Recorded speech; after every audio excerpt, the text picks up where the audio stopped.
Hello बच्चों, let's see this question says ampere circuital law states that, यानी कि आपको एम्पियर सर्किटल लॉ की डेफिनेशन बतानी तो क्या होती है यहाँ पर। तो सबसे पहले तो की कॉन्सेप्ट लिखे अपन यहाँ पर। की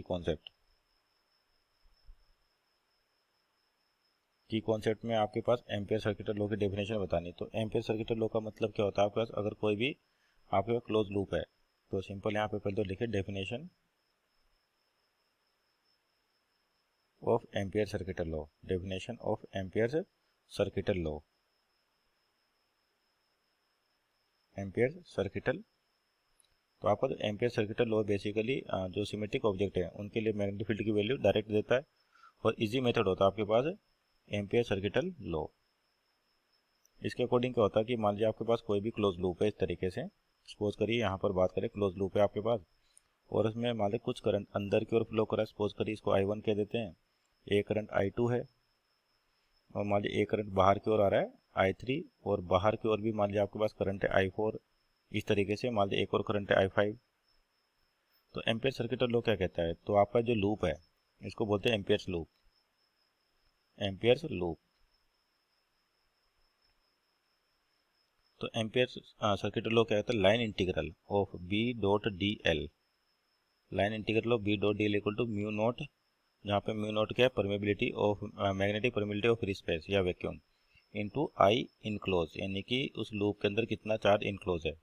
तो ये होता है एम्पियर सर्किटल लॉ। अब इसमें जो मैग्नेटिक फील्ड की वैल्यू की बात करें, तो जो मैग्नेटिक फील्ड होती है आपके पास due to all charge all current, यहाँ पे जो मैग्नेटिक फील्ड बी आता है ये आता है due to all current, whether inside और outside, due to all current.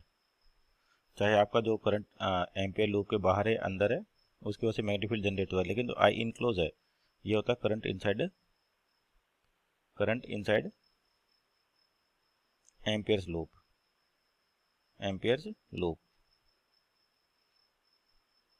तो ये स्टेटमेंट है, तो चेक करते हैं। यहाँ पर देखा पहला कि line integral of magnetic field along the boundary of the open surface is equal to mu naught time the total current passing near the surface. दूसरा है कि line integral of magnetic field along the boundary of the open surface equal to mu naught time the total current passing through the surface.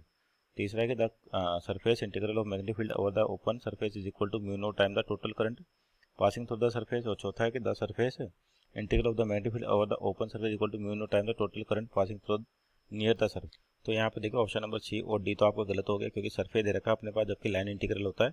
और यहाँ पे देखिए magnetic field along the boundary of open mu naught time the total current passing near the surface, near the surface नहीं होना चाहिए, क्या होना चाहिए, पासिंग थ्रू द सरफेस होना चाहिए। इसका मतलब option number B is our right answer. Hope you understood well, best of luck.